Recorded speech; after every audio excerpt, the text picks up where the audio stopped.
전능하사 천지를 만드신 하나님 아버지를 내가 믿사오며 그 외아들 우리 주 예수 그리스도를 믿사오니 이는 성령으로 잉태하사 동정녀 마리아에게 나시고 본디오 빌라도에게 고난을 받으사 십자가에 못 박혀 죽으시고 장사한 지 사흘 만에 죽은 자 가운데서 다시 살아나시며 하늘을 오르사 전능하신 하나님 우편에 앉아 계시다가 저리로서 산자와 죽은 자를 심판하러 오시리라. 성령을 믿사오며 거룩한 공예와 성도가 서로 교통하는 것과 죄를 사하여 주시는 것과 몸이 다시 사는 것과 영원히 사는 것을 믿사옵나이다. 아멘. 찬송가 305장, 305장, 나 같은 죄인 살리신 짧은 찬송이니까 오늘 1절부터 4절까지 같이 찬송하겠습니다.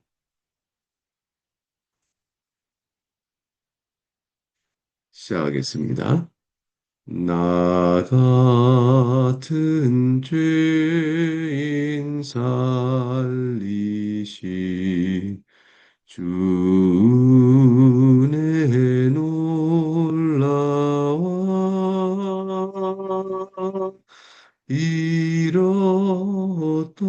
생명 찾았고 광명으로 떴네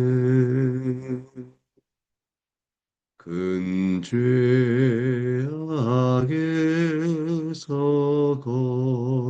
거지시 주의 고마워 나 처음 믿은 그 시간 귀하고 귀하다 이제껏 내가 산 것도 주님의 은혜로 너 나를 장차 온양해 인도해 주시리 거기서 우리 영원히 주님의 은혜로 해처럼 밝게 살면서 주 찬양하리라.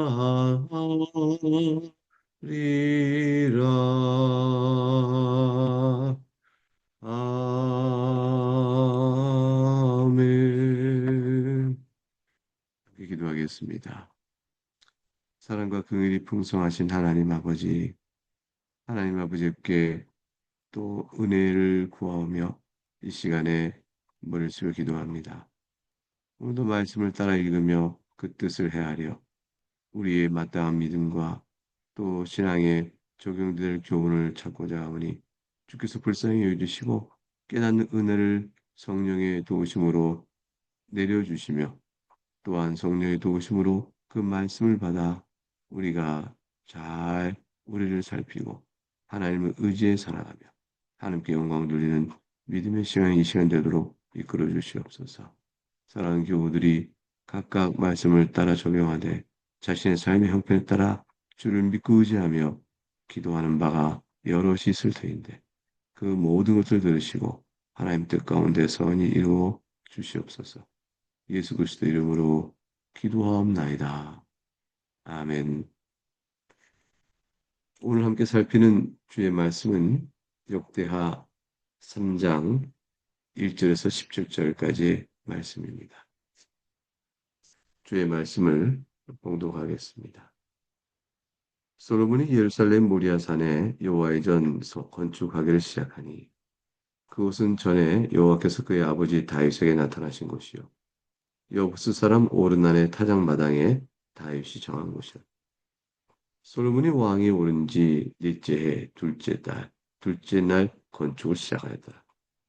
성전의 건축 솔로몬이 하나님의 전을 위하여 놓은 지단이 이러하니 옛날에 쓰던 자로 길이가 60규빗이요 너비가 20규빗이며 그 성전 앞에 있는 낭실의 길이가 성전의 너비와 같이 20규빗이요 높이가 120규빗이니 안에는 순금으로 입혔으며 그 대전 천장은 잣나무로 만들고 또 순금으로 입히고 그 위에 종려나무와 사슬 형상을 새겼고 또 보석으로 성전을 꾸며 화려하게 하였으니 그 금은 바로와 임금이며 또 금으로 성전과 그 들보와 문지방과 벽과 문짝에 입히고 벽의 그룹들을 아로 새겼더라. 또 지성소를 지었으니 성전 넓이대로 길이가 20규빗이요 너비도 20규빗이라. 순금 600달란트로 입혔으니 몸무게가 금 50세겔이요 다락들도 금으로 입혔더라. 지성소 안에 두 그룹의 형상을 새겨 만들어 금으로 입혔으니 두 그룹의 날개 길이가 모두 20규빗이라. 왼쪽 그룹의 한 날개는 5규빗이니 성전벽에 닿았고 그 다른 날개도 5규빗이니 오른쪽 그룹의 날개에 닿았으며 오른쪽 그룹의 한 날개도 5규빗이니 성전벽에 닿았고 그 다른 날개도 5규빗이니 왼쪽 그룹의 날개에 닿았으며 이 두 그룹이 편 날개가 모두 20규빗이라. 그 얼굴을 내전으로 향하여 서 있으며 청색, 자색, 홍색 실과 고운 배로 휘장문을 짓고 그 위에 그룹의 형상을 수놓았더라. 성전 앞에 기둥 둘을 만들었으니 높이가 35규빗이요 각 기둥 꼭대기 머리가 5규빗이라. 성소같이 사슬을 만들어 그 기둥 머리에 두르고 석류 100개를 만들어 사슬에 달았으며 그 두 기둥을 성전 앞에 세웠으니 왼쪽이 하나요 오른쪽이 하나라. 오른쪽 것은 야긴이라 부르고 왼쪽 것은 보아스라 불렀더라. 하나님의 말씀입니다. 하나님께 감사합니다. 솔로몬이 여호와의 전을 건축하기 시작합니다. 그러기 위해서 어떤 일들이 있었는지를 먼저 보이는 오늘의 본문은 장소를 특정하고 있죠. 여호와께서 그의 아버지 다윗에게 나타나신 곳, 여부스 사람 오르날 타작마당, 예루살렘 모리아산 특정화되고 있습니다. 모리아산은 우리가 창세기 22장에서 아는 것처럼 아브라함이 이삭을 제물로 바치라 하는 할 말씀에 순종하여 바쳤던 것입니다. 근데 그것은 하나님께서 실제로 사람이 인신제사를 받는 분이 아닌데 이삭을 제물로 바치라 하는 것은 계시 사건을 전제로 하여 말씀하신 것입니다. 모리아산에 이삭을 제물로 바치되 그 이삭이 아닌 하나님께서 예비하신 양을 제물로 대체하도록 하셨습니다. 그리고 이삭은 죽음 가운데 부활하고 양은 죽었습니다. 그 하나님 예비하신 양의 죽음을 통하여 죽어야 될 죄인이 살아나는 그러한 은혜의 뜻을 모리아산에서 아브라함에게 하나님께서 나타내 보이신 것이죠.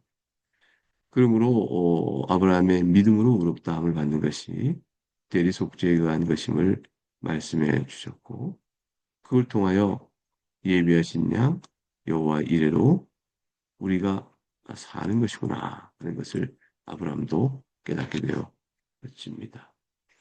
믿음으로 하나님의 언약을 신실하심 그리고 언약을 지켜가는 신실하심과 동시에 그것을 행할 능력이 있으신 하나님을 굳게 믿었던 아브라함은 자신의 몸에서 죽은 자와 같은 몸에서 약속한 자녀가 나는 놀라운 일의 약속에 신실하신 전능의 능력을 또 바라보므로 되었지만 자기 몸에 난 그 약속의 자녀가 오르난 모리아 산의 놀라운 계시 사건과 연결되어져서 아브라함은 그가 바로 대리속죄의 은혜를 베푸실 오실 메시아임을 아는 데까지 이해가 닿게 되어집니다. 그래서 예수님께서 아브라함이 나를 보았다. 이렇게 말씀하신 것이죠. 오르날의 타작마당은 다윗의 죄가 회개하고 하나님께 용서를 받았던 그런 특별한 장소입니다. 역대상 21장 28절에 가게 되면 사탄이 일어나서 이스라엘을 대적하고 다윗을 충동하여 이스라엘 계수하게 했다. 이 말씀이 나옵니다. 사탄이 다윗을 충동했고 이스라엘 계수했다. 이것이 왜 회개의 사건이 될까요? 다윗이 이스라엘 계수한 사건이 하나님께서 우리 가운데 이루신 하나님의 일을 높이기 위하여 계수하였다면 그 죄가 될 리가 없습니다.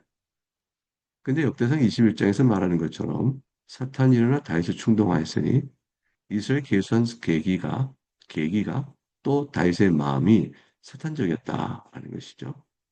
사탄은 결국은 교만하게 만드는 것이죠. 결국 다윗은 사탄의 충동에 의하여 교만한 마음이 작동되어져서 스스로 자신이 이룬 능력과 업적을 과시하여 하나님의 받은 바 은혜를 망각하는 그러한 계수 사건이 있었던 것이죠. 결국은 이 일로 인하여 하나님께 다윗에 주신 모든 것들에 대한 그 은혜를 망각한 다윗에게 하나님께서 징계를 내리셨고 그에 대해서 오르난 타작마당에서 다윗이 깊이 회개하며 용서를 받은 사건이 있습니다. 왜 이곳에 성전을 짓도록 장소가 특정이 되었겠습니까? 그것은 성전을 통해 이루어지는 하나님의 은혜 베푸심이 하나님의 언약이 있다. 그 언약은 은혜 언약이 있다라는 것을 의미합니다.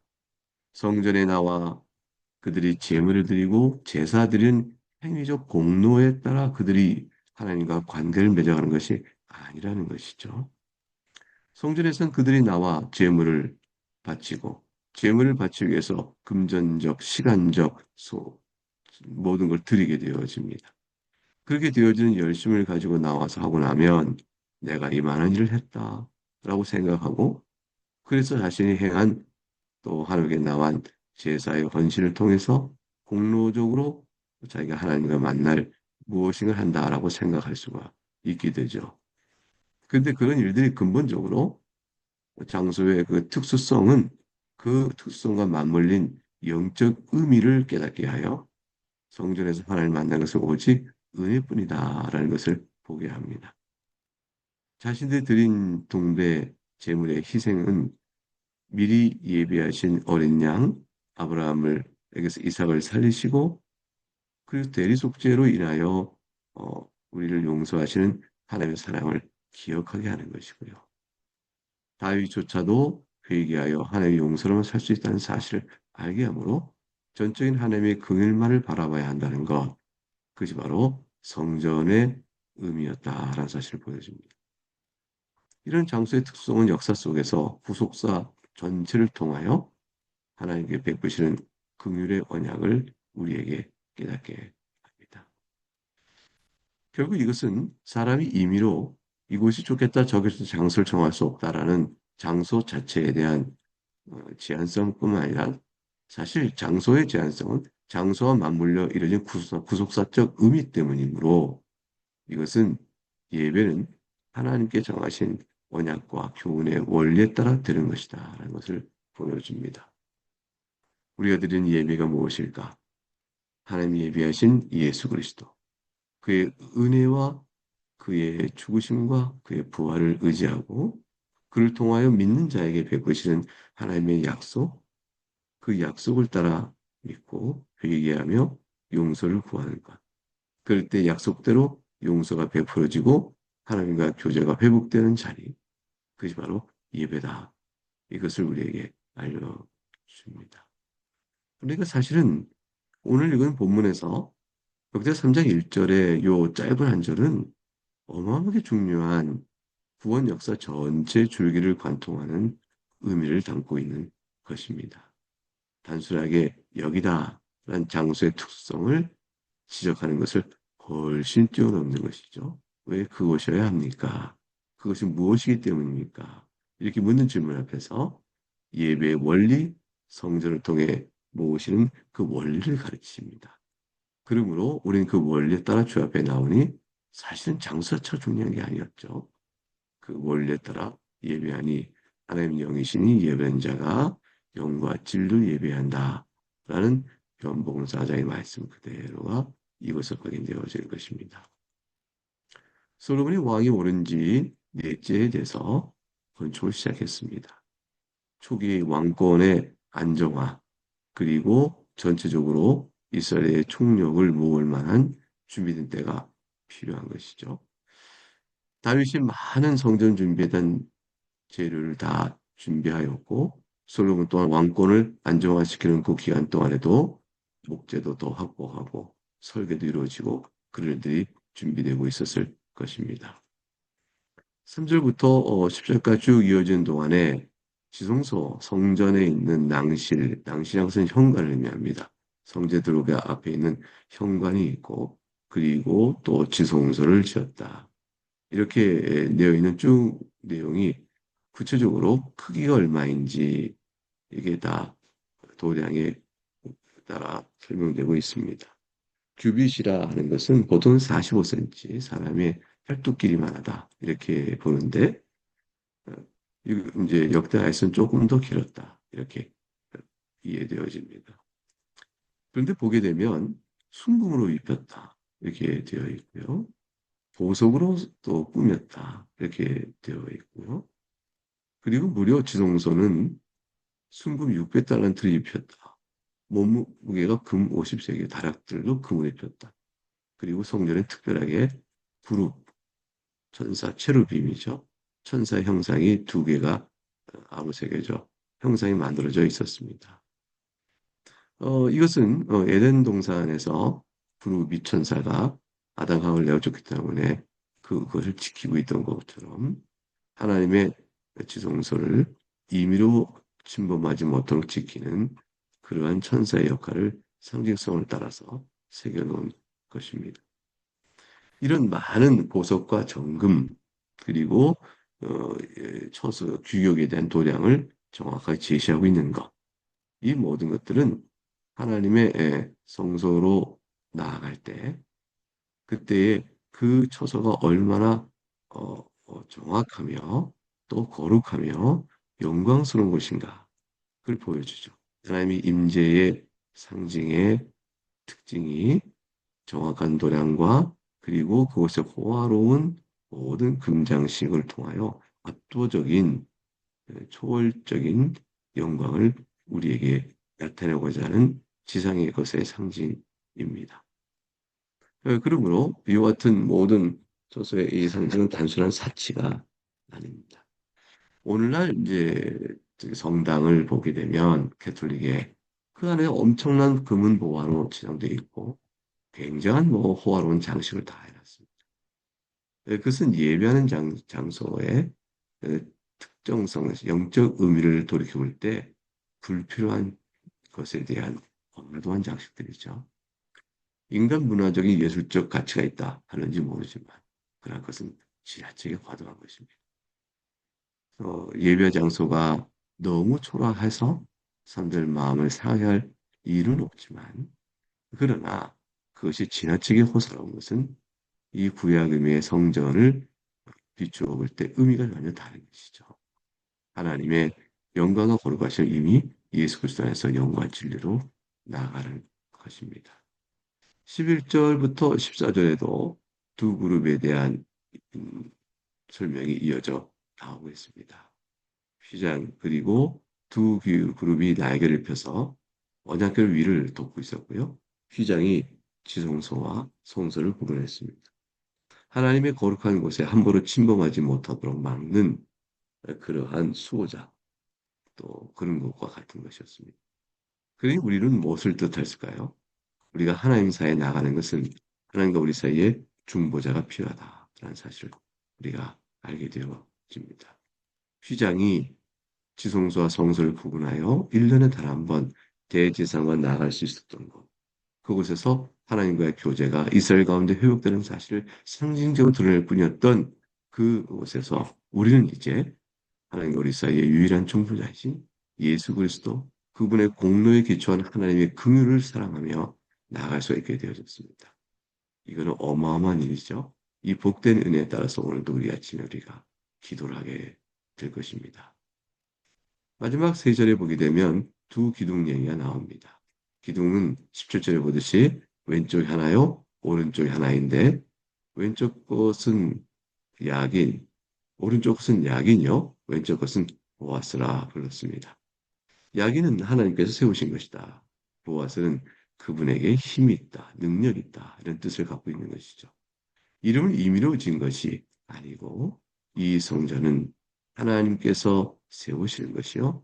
이 성전에는 능력이 있으니 우리가 모든 믿는 자를 의롭다 하시고 구원하시는 능력이 됨이라. 그것이 바로 복음입니다. 그 하나님의 용서와 은혜와 자비 그 모든 것들을 베푸시는 속죄의 능력이 바로 이 성전에 있습니다. 우리는 예수 그리스도 안에서 그 모든 속죄의 능력을 다 누리게 되어집니다. 그 두 기둥에 하나님이 세우신 그리스도 안에 있는 구원의 능력, 그것을 바라보며 우리는 이 시간에도 하나님 말씀을 의지하여 높으신 하나님을 찬송하고 나아가게 되는 것이죠. 결국은 성전의 장소의 특정성, 그리고 이어진 성전의 건축의 설계적 구조, 특별히 현관과 성소 그리고 지성소로 구분되어 있을 때 지성소에 있어서의 우리와 함부로 갈 수 없는 막힘, 그 모든 것들은 다 두 기둥에서 말한 것처럼 하나님의 능력 안에서 믿는 자의 부흥을 주시는 그런 하나님이 세우신 것이라는 언약을 바라보게 하는 것. 그것이 바로 성전이었으니 성전을 대하여 나오는 이스라엘 백성의 예배도 그리고 보면 우리와 다를 바 없는 영적 원리에 따라 예배하는 것임을 알 수 있게 됩니다. 교회 공동체는 구약교회나 신약교회나 신앙과 삶 모든 것의 중심은 바로 성전에 있고 성전의 참된 실체이신 우리의 참 성전 예수 그리스도에 있는 것입니다. 그리스도와 그의 몸된 교회를 우리가 사랑하지 않을 수가 없는 것이죠. 이제 주님께서 가르치신 기도를 우리 기도로 올리겠습니다. 하늘에 계신 우리 아버지여, 이름이 거룩히 여김을 받으시오며 나라가 임하시오며 뜻이 하늘에서 이루어진 것 같이 땅에서도 이루어지이다.